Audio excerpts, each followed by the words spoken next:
welcome to this webinar, Power, Progress and Change, Learning and Reflections from the Women Deliver 2019.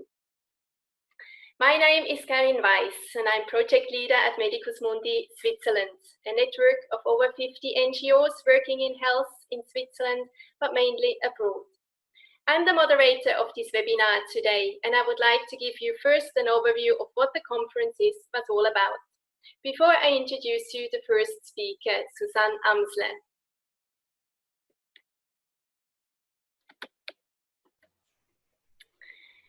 So we will first have an overview of what Women Deliver 2019 was. So we will then go into the lessons learned from the Swiss side event on young people's rights to health, mind the gap, close the gap.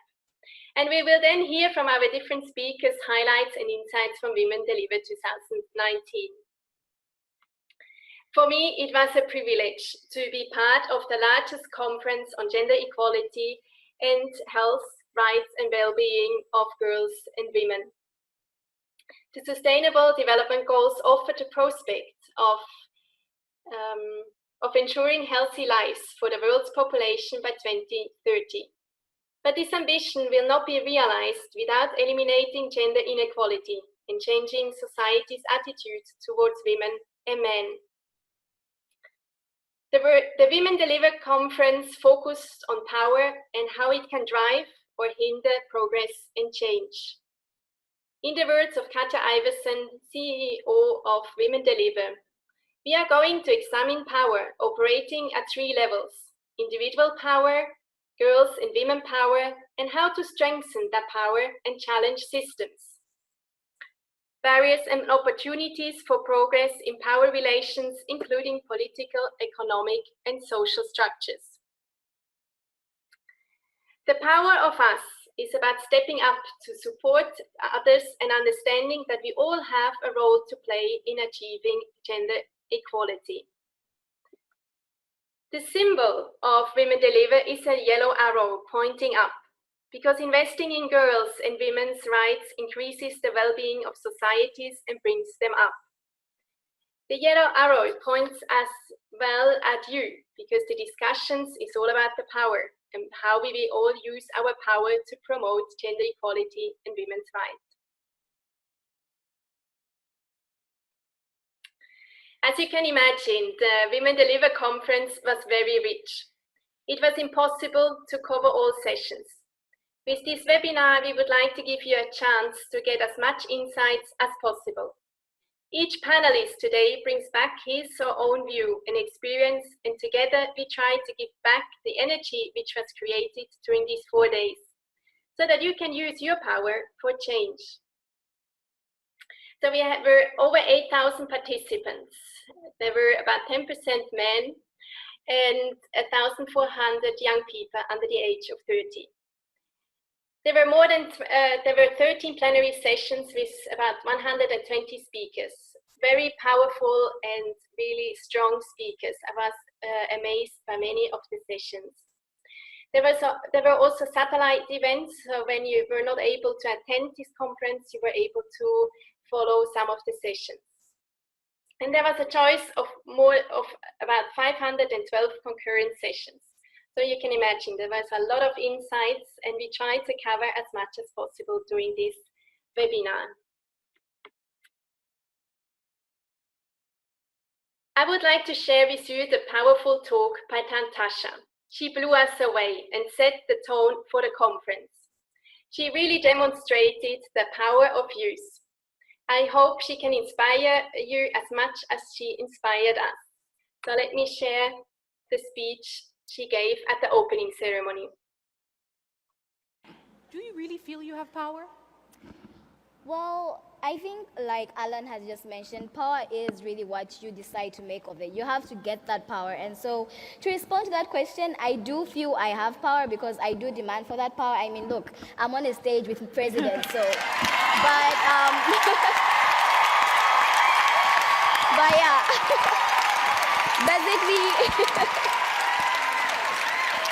basically, I think one thing that really has to be emphasized is there is no way that anything is going to be done for us without us, because that's just doing it against us. So key messages really, I'm just going to go right into it. Can I stand? I feel more powerful when I stand. I'm so sorry about that. Yeah, so key messages really that I have for every leader that's out here today: do not do anything without us, for us, because one, we need young people in key positions of power. There is no way that you can be making decisions like she mentioned about young people's health, young people's education, young people's this, and then all you do is just let them be beneficiaries. We're not going to be beneficiaries. That's not happening anymore. It's 2019. So give us power. We need positions of power. And then secondly, I really want to talk about prioritizing things that have to do with young people and female empowerment. Look, it's enough that you can promise us that there will be gender equality. It's enough that you can say this and that, but we need this reflected. You can't have a national budget and adolescent health is amounting to 0.1%. That's not working. We need these reflections in things like the national budget, increased budgetary allocations to things that have to do with young people, increased budgetary allocations when it comes to gender equality and female empowerment. I hate that we call this thing child marriages. That's pedophilia. It's inhumane. These things have to be worked on and they have to be fought. We can't have girls being married off. We can't have girls not accessing education. We can't have girls not being able to take care of themselves every time of the month simply because of stereotypical behavior. No. We need gender equality and we need this reflected in national priorities. And then, you're making it hard for me to speak.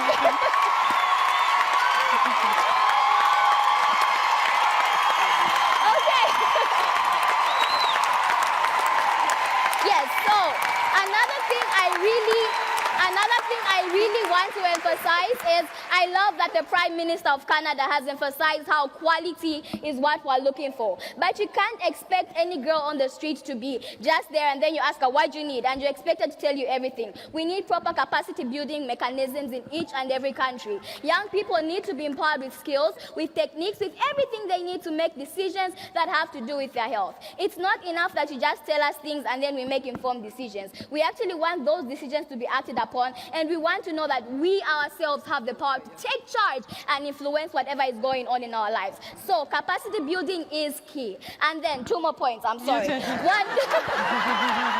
We have one more thing, social accountability. I want to live in a world where I am not just assuming and watching the news and my president assumes what I want as a young person or as a girl. I want to tell him what I want, and I want him to tell me and promise me that he's going to provide those needs. So we need to bridge the gap between what we want and what is actually provided, and what is promised and what is actually done.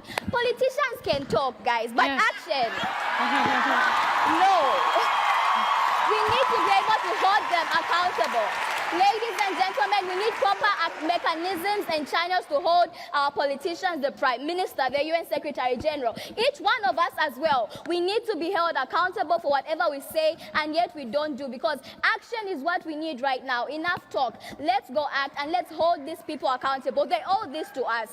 And then lastly, last but not the least, I really want to emphasize on this. It's not enough that we have youth-friendly corners or youth-friendly spaces. Those are good, but then we should look at it at a global perspective. We need a global youth-friendly and responsive system. The whole globe has to bend to our needs, because let's be honest, we are the largest population. We deserve this, and this is going to benefit us. So invest in girls, invest in young people, and trust me, I am giving you this word. You can hold me accountable after this. I promise you, it will reap great benefits. Thank you.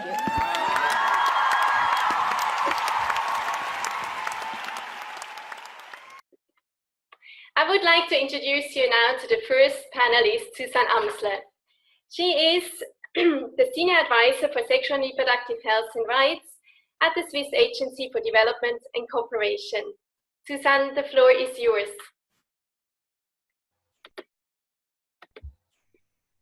Thank you very much, Karin, and welcome everyone. Also, we can't see each other. I think it's a great opportunity to exchange and to bring a little bit of the experience from the Women Deliver conference back home, because as we all heard also at the end of the conference, the end of the conference is the start of the work. So we had the possibility to be energized, to be informed, to exchange with others, but actually it's it matters what we are doing now.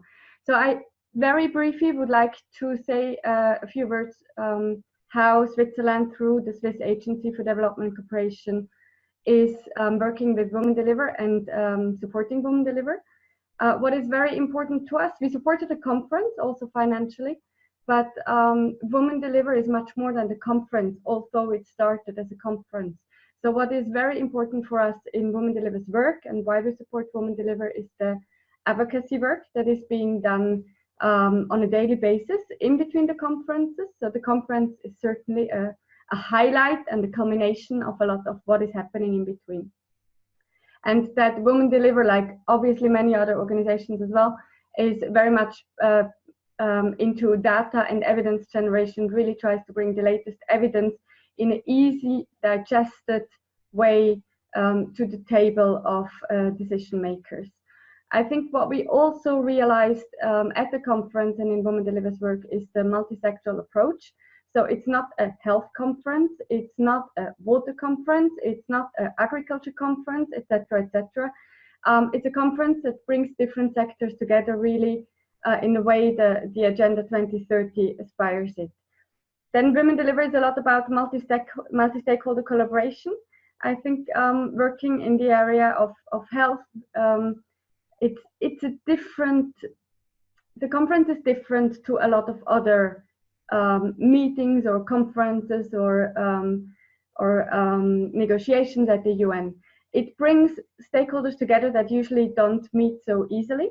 Yes, there are a lot of NGOs and UN and governments, but it brings a lot of people from the ground that are really directly involved with implementation at the grassroots level.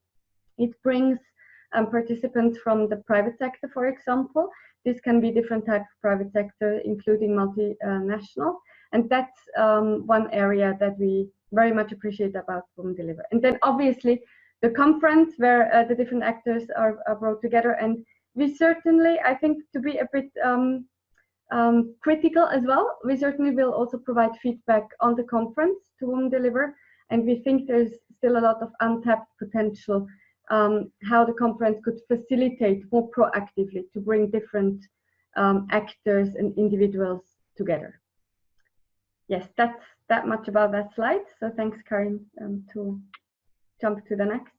So now I would like to provide a few highlights about the panel that was organized by different Swiss actors: Medicus Mundi Switzerland, the Swiss Tropical and Public Health Institute, University of Glasgow, not so Swiss, but we are open, obviously, and the Swiss Agency for Development and Cooperation. As you can see from the slides, these were the conveners of the conference. You see the logos of many other brilliant organizations and that were present on the panel, and I think that is the first thing we wanted to aspire with the panel, to bring different people or people that work in different organizations and at different levels, from the implementation up to the global policy making together. We had, as I said, a brilliant panel with panelists that are listed here. Some of the panelists and like Charity and the moderator of the panel, Yemurai, are with us today. So I will not say much about it, but it was just important to highlight who actually was there in the discussion, at the forefront of the discussion. So what I will present you in the next 2 or 3 slides, it will not be very long, I promise, are a few highlights that also are highlights that me personally, I took away from the session. So it will not be a fully comprehensive summary of the side event that lasted 1.5 hours, because that would not, I can't do justice. So just a few areas that we thought came out in a very important way. First one, the side event was about realizing young people's health, and thereby we try to understand how is it possible to leave those who are most left behind. How is it possible to do more and to do more for and with young people that are particularly vulnerable, that are particularly marginalized. So as you can see in the first bullet, we had a lot of discussion about the different concepts and the need to unpack it carefully and to be careful with the wording and the concepts, so that we are clear what we are talking about when we talk about marginalized young people, when we talk about young people that are vulnerable. So vulnerable means more, that's in very simple terms, obviously, but vulnerable means that a person is subject to ill health, or to a disease, for example, or this just as example. Marginalized means that a person is left out of something. So this again is very context specific, especially with regard to marginalization. Someone who is marginalized in one context may not be marginalized or feel marginalized in another context. That's very important to take into account. So every analysis needs to be very context specific.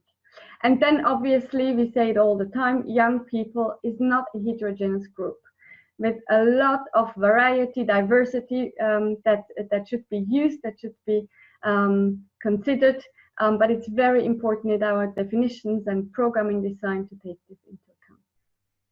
We then went on to say that often the groups we are working with, or young people we are working with and for, they are subject to multiple vulnerabilities or marginalization. So we need to be very careful in not just labeling a certain group about being vulnerable and just mention one issue. And we realize that those who are the most vulnerable and who are the most marginalized are, and I need to be precise, those who are marginalized rather by the system. They're not marginalizing themselves. Those who are made vulnerable by the system, they're often the ones that have different vulnerabilities at the same time. As you can see from the example, teenage pregnancy, especially for girls that are in school with the risk, for example, then being dropped out of school, or girls in crisis settings. So we have the vulnerabilities of being a girl, you know, the whole gender dimension of this, being in addition in a crisis setting. In a crisis setting, we know that gender and especially sexual gender-based violence is rapidly increasing.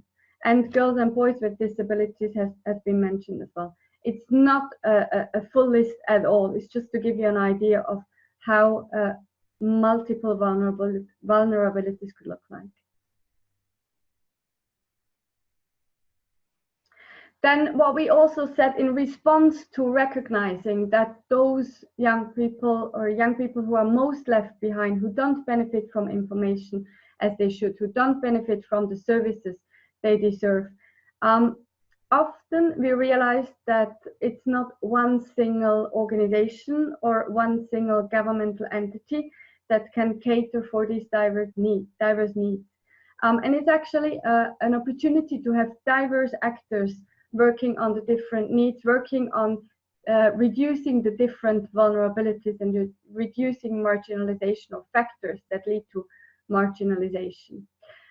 However, then all these needs to come together. And we had a few very good examples from our panelists, how they share and inform and coordinate and ideally strategize together with other organizations and with governments.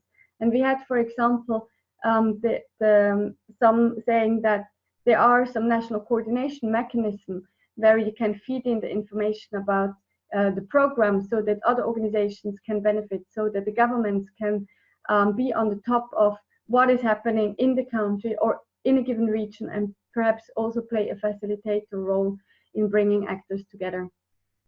We had the example of the Batonga Foundation in Benin, where actually they have developed a very interesting virtual methodology, a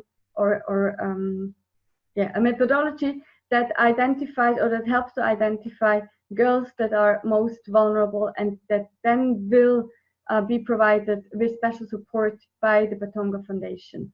And this methodology has been tested by the Batonga Foundation, but as the foundation shared very widely their experience, the methodology is now being taken up by 2 other big organizations in Benin. So, and this should just be seen as a start. So for the next point about policies, because we were very much, we had very good examples at the project and programming level, but it was very clear that an enabling environment is required so that those programs and projects and all the interventions that aim to reach and work with young people that are most vulnerable, they should ideally be in an enabling policy environment. So it was very important to actively and proactively engage in discussions about having anti-discriminatory policies. It doesn't need to be a standalone anti-discriminatory policy, but to ensure that in the policies that exist and that are being revised and that are newly developed, that the question of how to ensure that people are not left behind due to discrimination, due to marginalization, due to multiple vulnerabilities, how to ensure that those policies are designed in a way to respond to that. And then obviously policies need to be implemented and accompanied by implementation and by programs, so that there are programs that proactively test interventions, how to address and reduce vulnerabilities, and that experience are then again fed back into the policy discussion. And thereby it was mentioned that it's very important to work with Parliament. And I think someone from the panel said something like, love is shown through the budget. So that it's very important to do advocacy work with parliamentarians, not only with the government and with different organizations, but that to ensure what Natasha has said also very well in her opening speech that we just saw in the video before, interventions need to be adequately resourced. Finally, it was very clear as well that evidence is key. Evidence is key to well-design programs, projects, and policies, and it's key to make changes. It's key to request changes, and I will not talk very much about this example because we have Charity with us, who is actually the one being at the top of implementing this initiative, the Youth-led initiative in Zimbabwe. But just to say, it was an initiative that boosted accountability, what we have heard from the video in the beginning of the webinar as well from Natasha. Accountability is clear. In that example, young people themselves were trained themselves in collecting data on how youth-friendly health services were delivered. And because the government in Zimbabwe introduced and trained health workers to provide better services for young people. So there was a start already. And then young people went to collect data themselves in health facilities, including as mystery clients or as undercover clients. They then reported back, and a report was done collecting all the information, gaps and best practices. So all this was youth-led. And then the report was shared with the Ministry of Health with the result that the report is now used as a benchmark to improve services. So this was a very, very compelling example of how young people themselves really from the start of an initiative to the policy discussions were able to within, not too much time, feed in governmental discussions. And this leads then to the last bullet, which is, it was very clear on the panel and throughout the conference, trust young people as leaders, trust them to speak out, use their knowledge, listen to young people, and support in a flexible way where they need support, and they will tell you what kind of support they need. And one concrete example that has been tested with success is that organizations, governments, or whatever initiative, they should ensure to establish system, perhaps even regular system where they interact with young people to hear what they have to say, to hear how they assess initiatives that are underway, and perhaps change if it's needed. And to round up my presentation, at the very beginning of, or to prepare actually the side event, a scoping survey was made where everyone could participate in an online survey to share their experience, how best to reach young people that are particularly vulnerable and marginalized. And the bullets you can see here are just some of the solutions that came out. But again, the list is certainly not exhaustive. And solutions are very, very context specific. But it was good to see that different organizations, programs, projects, governments, UN organizations, etc., they have already tested with success a few programs how to reach young people. So what came again and again was to work with local organizations, work community-based through community-based service delivery, because it's at that level that people know best what they need and they can formulate the needs, and they have a lot of strength actually to implement initiatives. So I will not go more into details, but this is just to give you a flavor how rich the conversations were, and perhaps Charity and Yemurai later on will have some further impressions as well. Thank you. Thank you very much, Susanne, for your inputs. Indeed, the panel was really fantastic. And even if we were not able to solve the problem on how to reach the most vulnerable and marginalized young people, we got really tangible solutions. Medicus Mundi Switzerland will certainly keep the discussion within the network alive.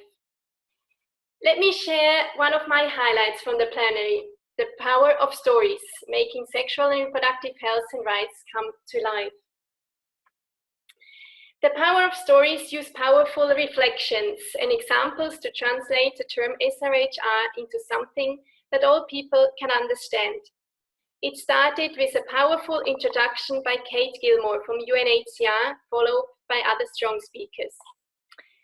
I was amazed and moved by the courage of many women who stood up and shared their stories. I was deeply touched by the courage of women standing up in the sessions and sharing their stories about rape and female genital mutilation and the lack of feeling pleasure because of this trauma.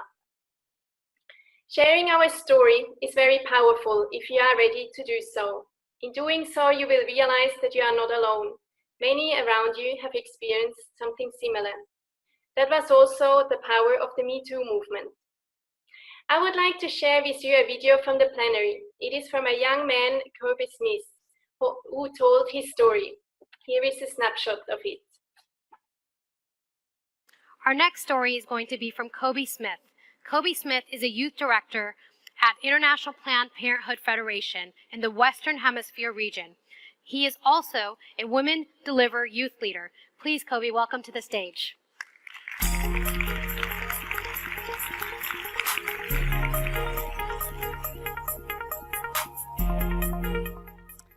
The empowerment of women and girls has been the greatest unfinished business of the 21st century. In many sad cases, we have restricted rights and we've limited access, while at the very same time, we have denied justice. So Women Deliver 2019, let me ask you, do you think the job is complete? Have we done enough for women and girls? Exactly. So globally, teen pregnancy, gender-based violence, and family planning are all seen as women's issues. But to think of it, who got the 14-year-old girl pregnant? Who waits at bus terminals to strip women of their dignity and their rights and sexually harass them? Who forces a young woman to carry through with an unplanned pregnancy against her will? Yeah, men. Men. I believe that men do play a critical role in achieving gender equality because in some cases, a few sad, they hold the power in homes, in courts, in parliaments, and other places in our society. One of the clearest pieces of evidence which demonstrates the recent attacks on the reproductive justice of women and girls is seen in the attacks and especially the restrictive bans on abortions in states like Alabama, Mississippi, and Georgia. Some very much sad cases. So I want to get a bit personal with my experience. Coming from a family history of gender-based violence and adolescent pregnancy, I never imagined that I would join the board of the International Planned Parenthood Federation Western Hemisphere region as a teenager. Yeah. I never imagined that I would be fighting for the rights of women and girls. But you see, that all changed a few years ago when my mom passed after fighting for her life. Let us link the facts to the reality. According to UNESCO, 1 out of every woman and girl will be a victim of gender-based violence. This makes gender-based violence one of the most pervasive human rights violations in the history of our world. To come home to Guyana, the UNFPA estimates that 97 out of every 1,000 girls between the ages of 15 to 19 would give birth. This means that Guyana has the second highest rate of adolescent pregnancy in the entire Western Hemisphere region. The reality, my friends, is that the issues of women's health is in a terrible crisis, and we must do something about it. I would like to introduce you now to the next speaker, Monika Christofori-Khadka. She's health advisor at the Swiss Red Cross and also board member of Medicus Mundi Switzerland. The floor is yours. I hope you can all hear me. Thank you very much for giving me the floor, Karin, and warm welcome to all who are listening into the presentation Feedback from Women Deliver. I personally had the privilege to be attending the conference as part of the Red Cross, Red Crescent movement delegation. We also had a series of side events that we conducted, and of course I personally had the privilege to attend several sessions. One of the take-home messages that I took away with is, number one, that gender disaggregated data are really important for our work, for our evidence-based work, that we should foster and increase our intergenerational dialogue in the projects, learn from each other and put youth at the forefront, and that male engagement, or I should have better written the engagement of men and boys, are of utmost importance to really drive gender equality forward. Just in very practical terms, I would like to discuss with you or show a little bit how these 3 learning points can translate into the work. As we work at the Swiss Red Cross, we are an NGO, and I suppose most of you are also working in NGOs in Switzerland or abroad. So next slide, please. In terms of gender disaggregated data, we found that the biggest challenges in gender equality appear to be still the women's leadership and participation, particularly in middle management and leadership roles, violence against women, who is ever increasing globally, and also the unequal pay, economic performance divide between men and women is central and really are global issues who have not been yet resolved. And as you've seen a couple of days ago with the national strike in Switzerland, also here we have still major gaps in gender equality that need to be tackled. Data are important and necessary. One of the panelists very strongly said we measure what we treasure, and this is true also looking at what Susanne Amsler just has presented, that where we have evidence, where we have data, we can identify the gaps, and we can also work with the data to influence policy dialogue.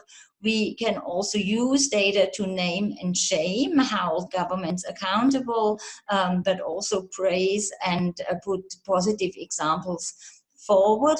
However, there has been, and in the next slide I will give you some of the links to the new 2030 SDG gender equality indexes that have been globally also collected, and data are there at national level.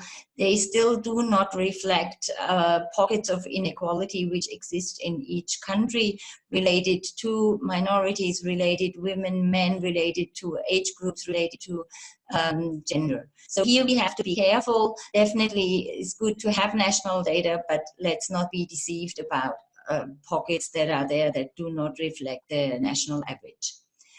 Another important thought is, do data only create evidence and change at policy dialogue? Sometimes it's also good to foster constructive dialogue by listening to stories. It's not only quantitative data and evidence that counts, but also emotional, when parliamentarians are touched by emotional facts, stories that people tell related to also what Karin showed before, that has a powerful impact. And of course, in many countries, far powerful if people have and share a personal experience. Gender this inequality that will really help to drive policy forward. Ideally, we have strong girls, particularly a girls' plan, a plan how girls would like to come out to be a strong citizen when they are 25 years old, and that would be something a bit in line with what Natasha said in the beginning. Give us capacity, give us power, give us a knowledge, and to move really forward and yeah, for a gender equal world. Next slide, please. Next to the SDG Gender Index that was introduced, well, the Gender Index was quite interesting, looking at that the Nordic countries are place 1 to 4, they best performing in terms of gender equality, but Slovenia already placed 6, Switzerland placed 12. So also there are pockets of progress within different countries. For example, like in Kenya, girls had a good access to digital banking. In other indicators that were a bit both lower, and lowest performing countries equal to countries who are in a fragile context. So this gender index can be good to evaluate countries' performance, but in order to evaluate better our projects, how sensitive these projects are, and next slide please, I also attended a session that introduced the gender engagement of the UN. Karin, yeah, thank you.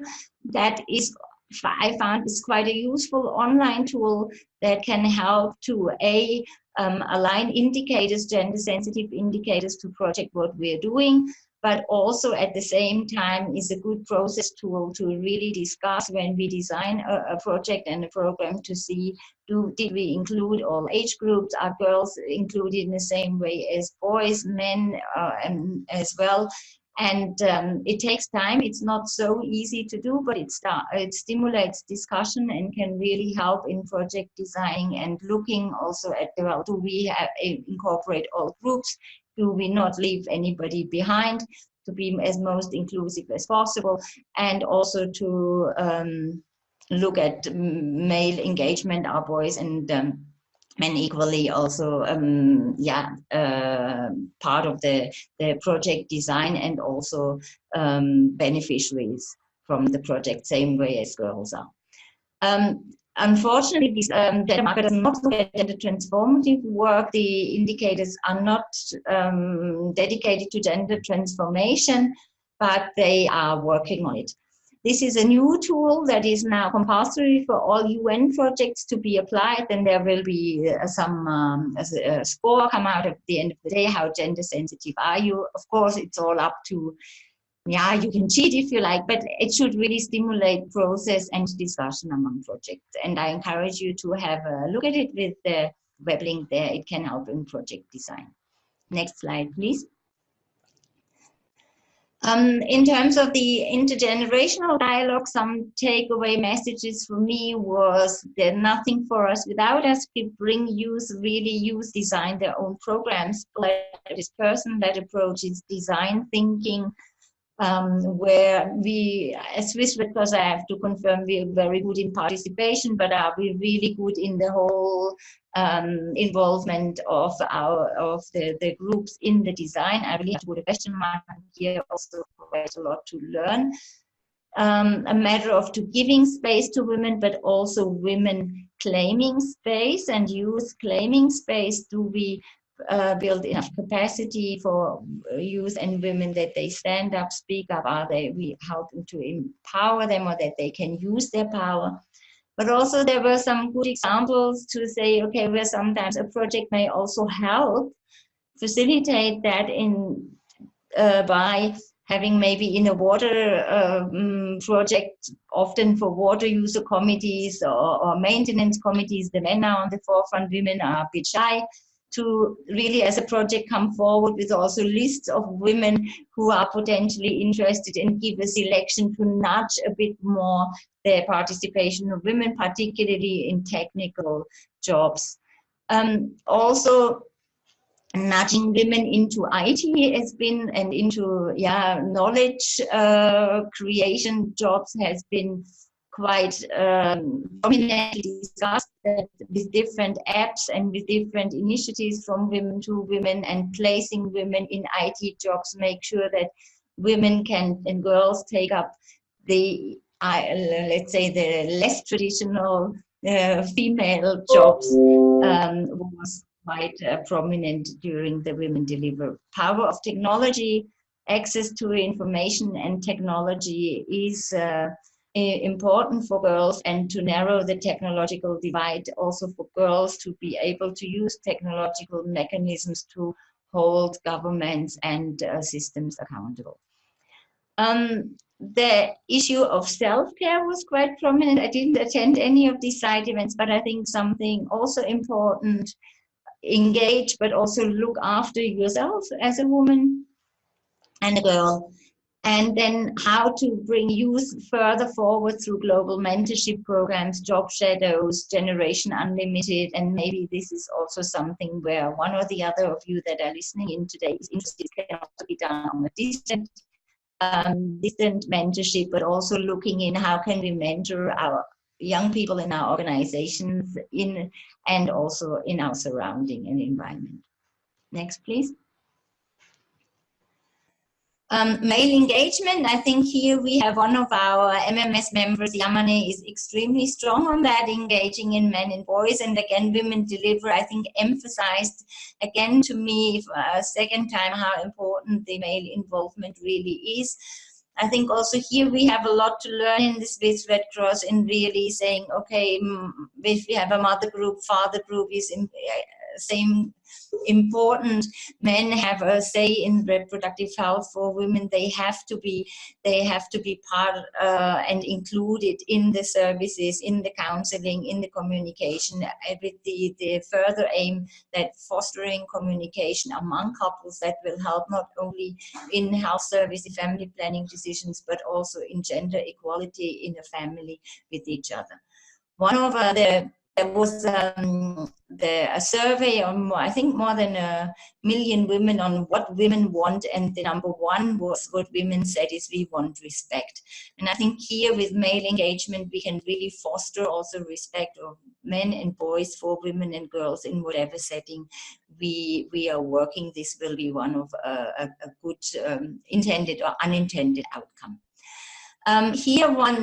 The State of the World Fathers Report 2019 was also launched, that looked at how men and boys, their role in society, and also looking at economic gains, but also in taking over household chores. And it was clear that fathers would take over 50 minutes of work at home every day. This would increase gender equality to 50-50 and also minimize the pay gap by quite a bit. Next slide.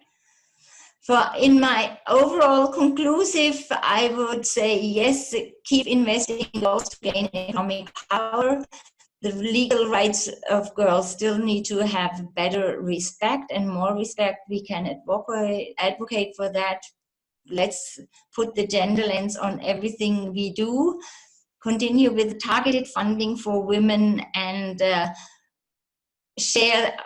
be clear why we need the gender equality, and dare to be the best you are. Live your dreams, invest in dreams, and let's do maybe something a bit crazy, innovative, but it will pay off.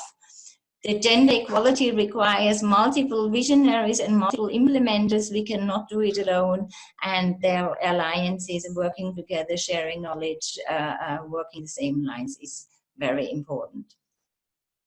Next slide, please. My personal opinion, I was already the second time at a Women Deliver conference. I was there in 2016 in Copenhagen as well. I think strong points are really a very good youth representation, use of many different platforms, approaches. It was this time I found a lot of new research and reports were launched, very important ones on gender, like the World Fathers State of the Fathers report, Lancet Series on and gender norms and health. Important frameworks were launched for the first time that can help us further in our thinking and conceptual development. I also thought it was quite interesting to be a bit more informed about local issues of Canada and also meet more, let's say, bilateral, multilateral NGOs that come actually from the Americas that are not so often represented in European conferences. Shortcomings were that representatives from countries that are the most, and in my personal opinion, I say just the most gender repressive countries were not there. None of the leaders was present.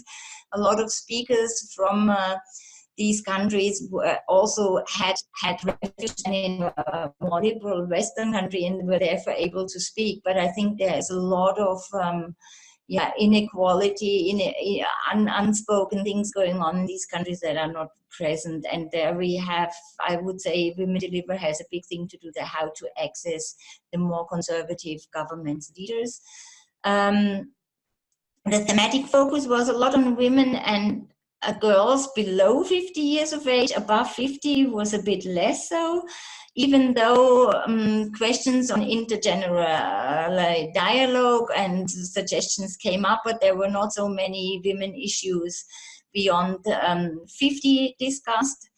And mental health and disability, in my opinion, could also have a bigger focus in the next Women Deliver. Next slide. I think that was it. Just to give you a small glimpse on, I had also, of course, in the generation of selfie, I need to take a picture with the Natasha, she became so famous. And there were many creative ways to express what women want, gender equality during the conference, and many made good use out of it. And hope to see you next time in 2022, and hope that you can participate there. Thank you. Thank you so much, Monika, for your input. I think you have to close your microphone. Yeah. So you already mentioned that there were several publications which have been launched during the conference. And I would like to take the opportunity to draw the attention to the following Lancet publication, Gender Equality, Norms and Health, which finds that government and health institutions have persistently failed to make progress towards gender equality despite the impact of gender on health throughout the life. Gary Darmstadt was the one who was leading this series, and he said there are multiple myths about gender and health that must be defeated. For example, the myth that gender does not influence health. It does, massively. Or views that gender cannot be changed. They can. Or that gender is an elusive idea that cannot be measured. It can.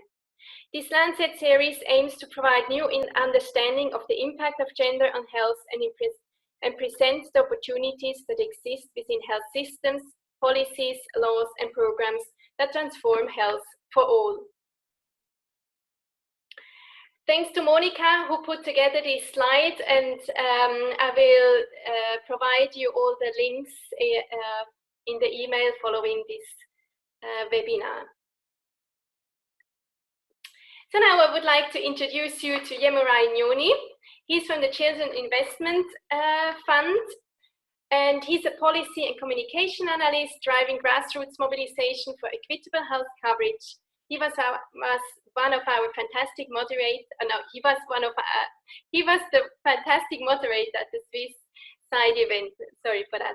It made us even dance in the room. So I can't make you dance, but I hope you can share your insights on experience and your energy. The floor is yours.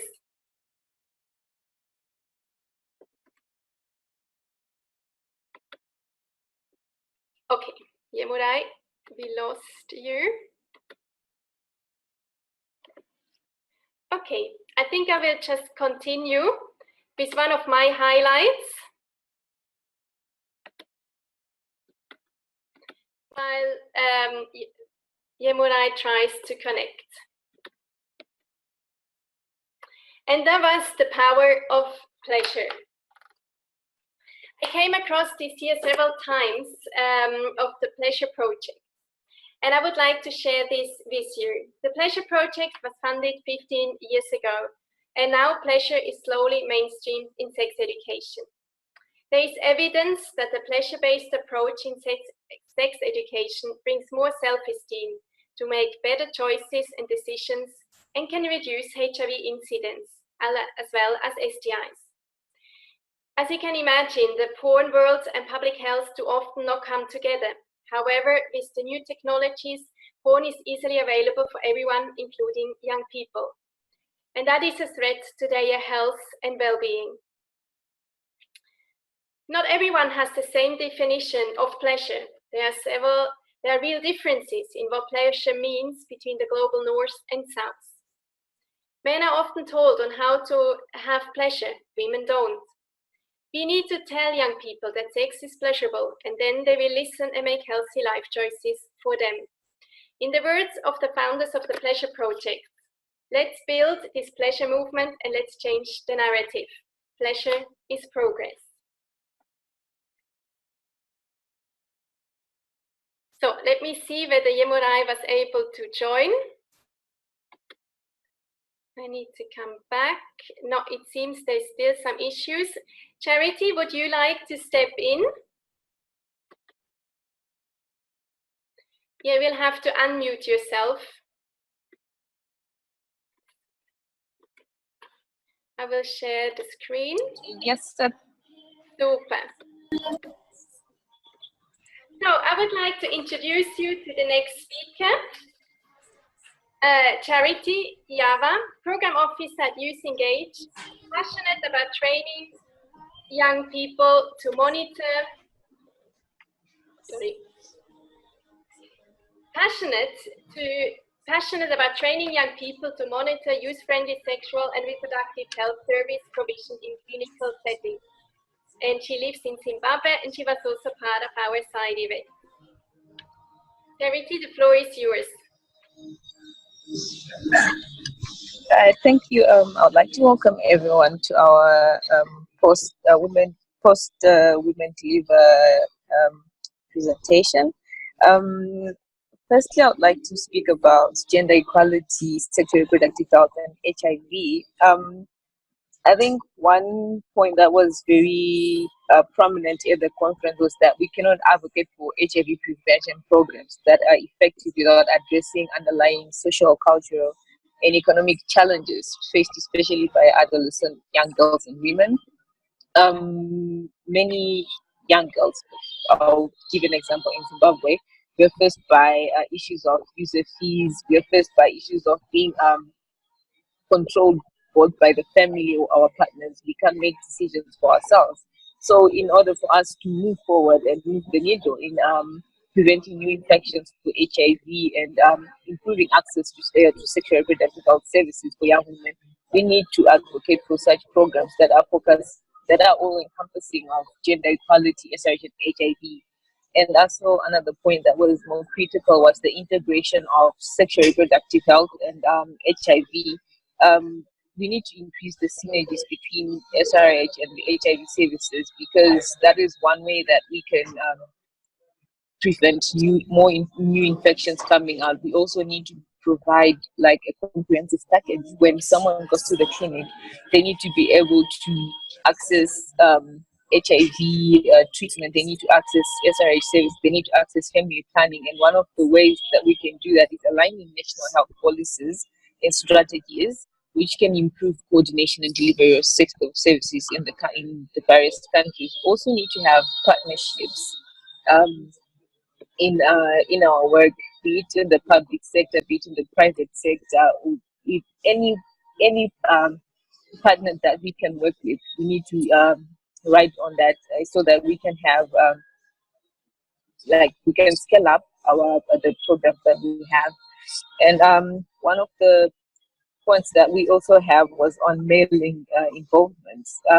It's critical because often times we always view men as the oppressors, but at the same time, we also need that partnership with men because we can't do it alone. We work as partners. That's one of the bases of intersectionalities. We need to empower women and girls to work together with also men so that we can address the patriarchal norms, the cultures that hinder women from accessing services, that hinder women from that perpetuate HIV infections amongst women, and also that perpetuates gender-based violence against women. Next slide, please.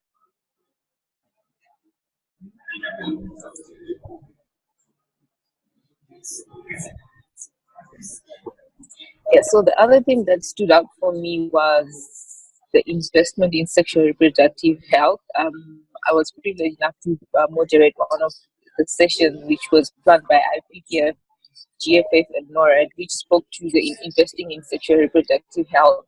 One of the key things that stood out was domestic financing for primary health care being a critical step towards achieving universal health coverage.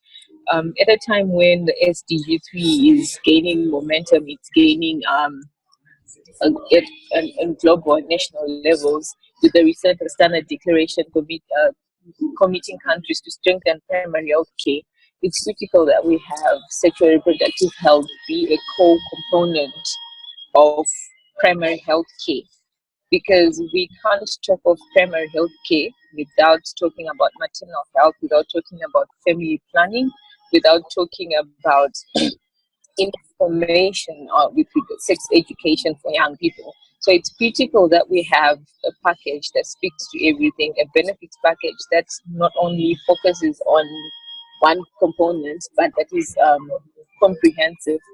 And also, we talk about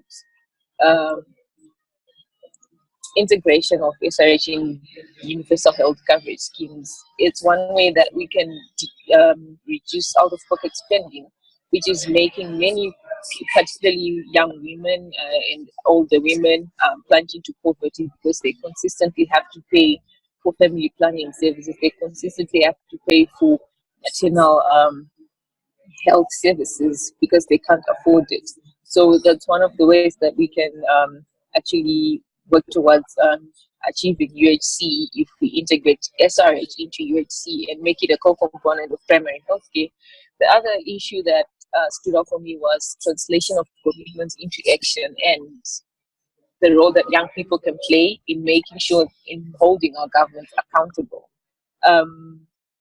I'll give an example that was mentioned earlier of how, as Zimbabwe, we've been working with young people to monitor the provision of adolescent and youth-friendly service provision. We'll train young people on data collection methods, how to collect the data and how to present that data and use it as advocacy messages.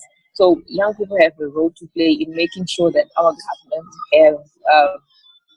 are living up to the commitments that they made. If they committed to achieving universal health coverage, how much funding are they giving towards UHC? How much are they committing to ensure that the health system within the country is changed? It's gearing towards making sure that not every, people are not burdened by health spending. People are not burdened by they are accessing services which are directly speaking to their needs.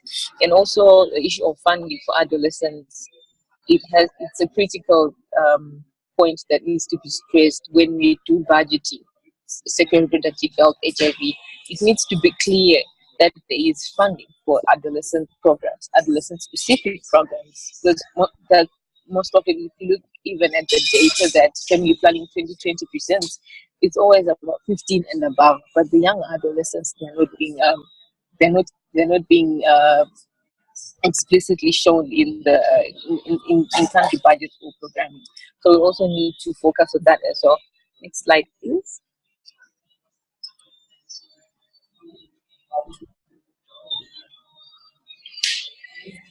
So one of the key, I would say, achievements of the conference was meaningful youth engagement. There was excellent participation from young people in the conference. Most concurrent sessions, plenaries, they always made sure that there was a young person representing and sharing their experiences in the conference. And it's also important to know that this participation is key in addressing gender equality. We are the future generation, and we're also the now generation. So it's important that we start working with especially the young adolescents so that we can change the narrative. We can change how young boys, young women, we can change how we relate to each other as both male and female, so that we can address the issues that we are constantly talking about. And then there was also an issue of funding for youth organizations and capacity building. It's critical that we invest in young people, in the ideas that young people have. Like Susan has mentioned, we must trust the youth. We have so many brilliant ideas, but we are always turned down when it comes to funding, and we are told that we don't have capacity to manage big grants. You can start small with us, and then go further, grow with like bigger funding. So it's also important to partner with youth and youth-led organizations. We know what's happening, we understand the issues better. So yeah, trust in us. And then leaving no youth behind. I would think on this one, I'll take it from a more personal level and not conference related per se, but I would say leaving no youth behind also means that we have the conference in a country that's accessible to everyone, because for most young people who wanted to attend the conference, they could not attend because they were denied visas for not having traveled outside Africa or for any other reason. So I think one of the ways that we can ensure not leaving any youth behind is also having these conferences in areas that are accessible to everyone, which foster participation of everyone. And also, one of the highlights of the conference was young people sharing their stories and moving the needle for gender equality. It was a really good experience listening to all the young people in their diversity of how they are challenging the norms, how they are pushing for change in their communities. And it was an eye-opening even for myself. I learned a lot from the stories that were being shared.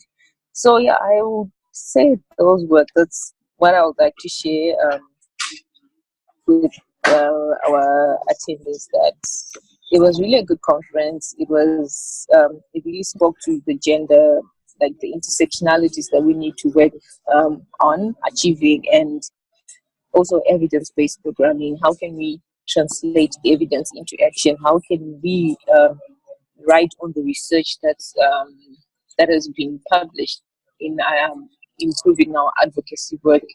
It's not going to end with the Women Deliver conference, but we need to work harder. We need to move forward so that by the time we reach 2022, we have more success that we can report on. Thank you. Thank you so much, Charity, for your insights and experiences. Okay, I think we have Yemurai. Let me stop this. Yemurai. Okay. Yemurai, can you hear us? Yes. Okay. Let me go back.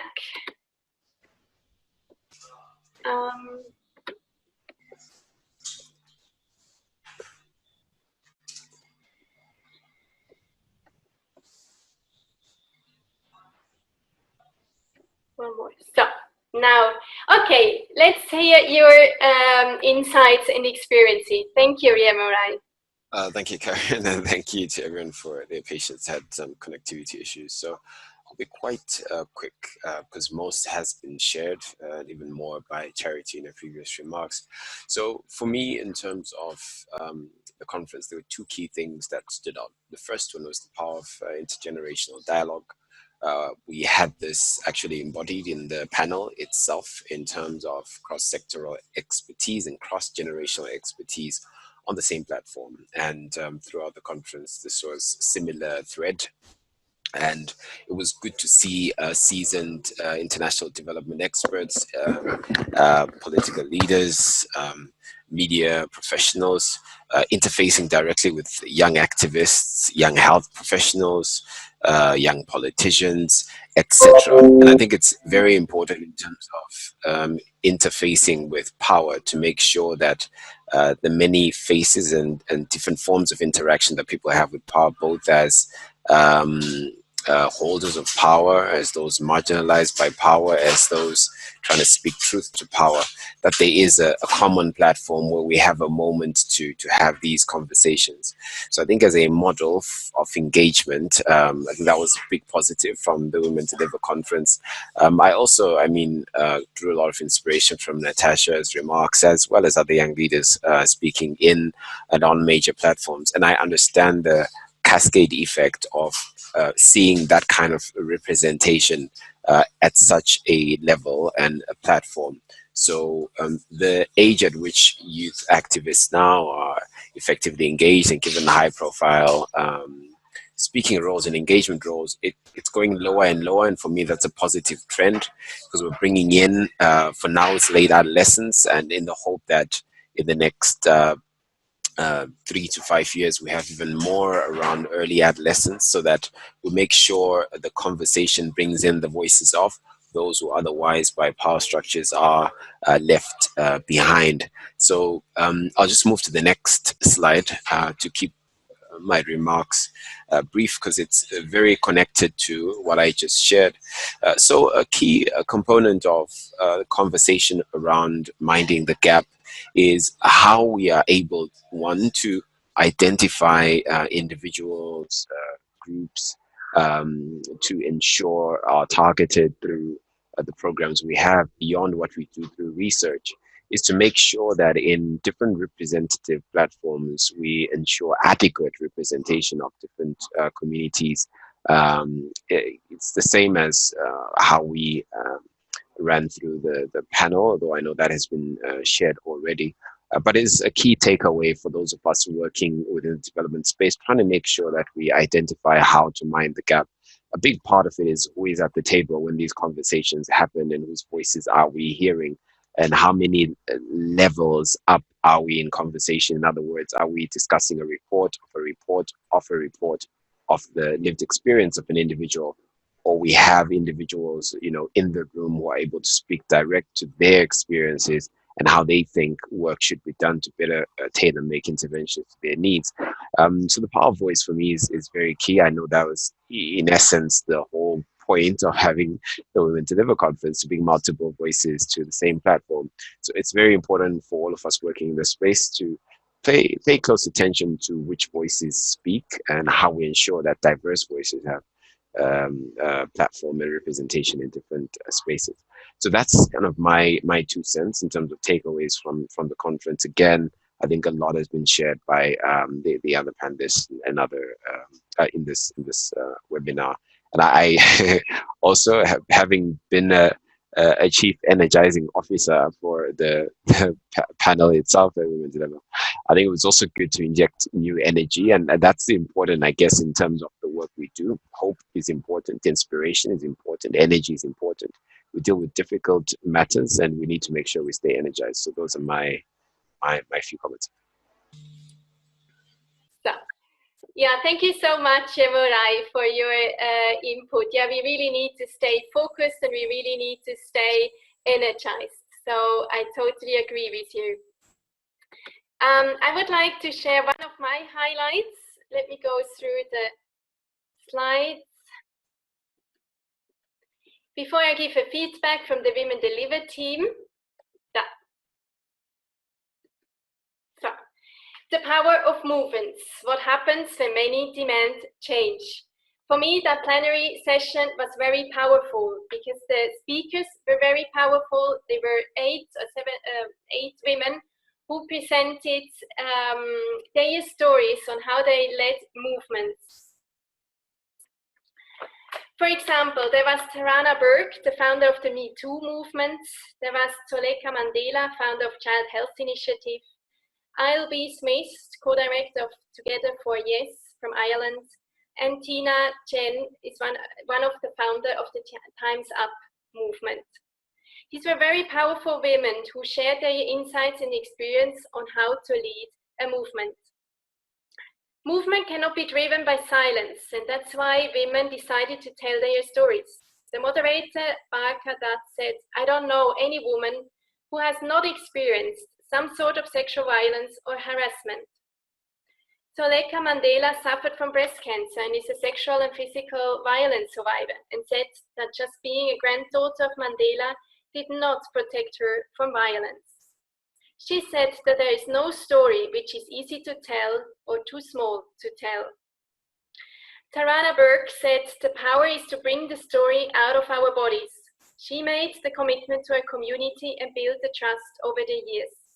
In 2006, she founded the Me Too movement and began using the phrase Me Too to raise awareness of the pervasiveness of sexual abuse and assault in society. The phrase Me Too developed into a broader movement following the 2017 use of Me Too as a hashtag, following the Harvey Weinstein sexual abuse allegation. The Time's Up is a movement against sexual harassment and was founded on January 1st, 2018 by Hollywood celebrities in response to the Weinstein effect and Me Too. As of December 2018, it has raised more than $22 million for its legal defense fund and gathered nearly 800 volunteer lawyers.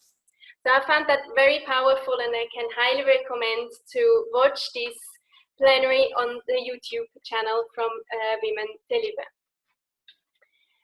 Unfortunately, Women Deliver was not able to join this webinar, but they sent us a few insights.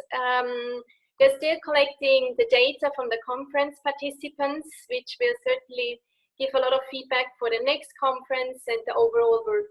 The survey is available in English and in French. There's a call to action because they want to continue asking participants, how will you use your power? They developed an infographic, which you can see on the right-hand side of the slide in English and in French, with ideas for how we can use our power to drive progress and change. These are just some of the many ways individuals and organizations can take action. They also are working on a solution panorama. Many solutions have been shared during the conference, and they want to gather and put that together and make that available.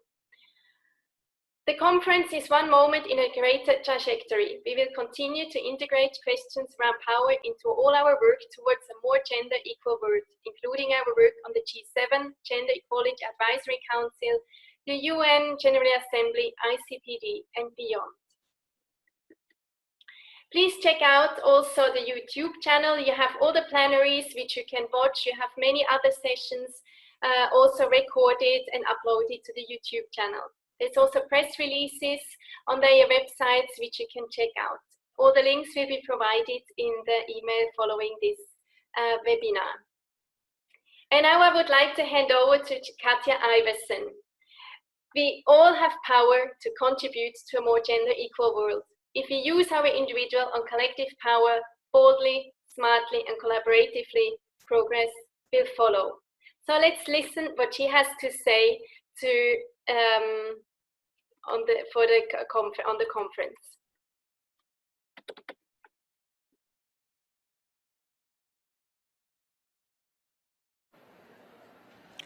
What a journey we have been on at the Women Deliver 2019 conference, and what a launching pad for action this is. There have been so many game-changing commitments from so many players, including Canada's 10-year multi-billion-dollar commitment for gender equality and sexual and reproductive health and rights. We can all be proud. I'm ready to go home and incorporate all the things I've learned, the ideas I've heard, the solutions I've seen into my and Women Deliver's work. Thank you for what you have already done to move the needle towards a gender equal world, and thank you for sharing that all with us. I hope you felt that this was your conference, whether you were here with us in Vancouver or joining us via WD Live or a satellite event. And even more thank you for what you will be doing starting tomorrow and every day after that. This was not a summit that we reached, but rather a stop to refuel so we can keep going stronger and higher. All that we do is better when we work together and when ideas and expertise are included from every nation, every sector, every group, including those that's traditionally been left out of power, and when young people and formerly young people band together. We're inspired. We are inspiring the world to harness power for good, demonstrating the power of gender equality and catalyzing investments in the organizations that make tomorrow better than today. For and with all girls and all women everywhere. We must own our ability to use power for good, whether it's our individual power or structural power or the power of many, the power of us. There are so many ways we can tap into power and use it for good. Vote with your ballots and your wallets for those who support gender equality. Use gender disaggregated data and evidence to guide all of our decisions and all of our programming, and demand it if it doesn't exist. Break down those silos, work across generations, and engage more men. So my question to all of you is, how are you going to use your power to bring about a gender equal world starting now? So thanks to Katja for her powerful talk. So how will you use your power? Our collective power is unstoppable, and using your individual power is the place to begin. We cannot wait to see how we all change the world.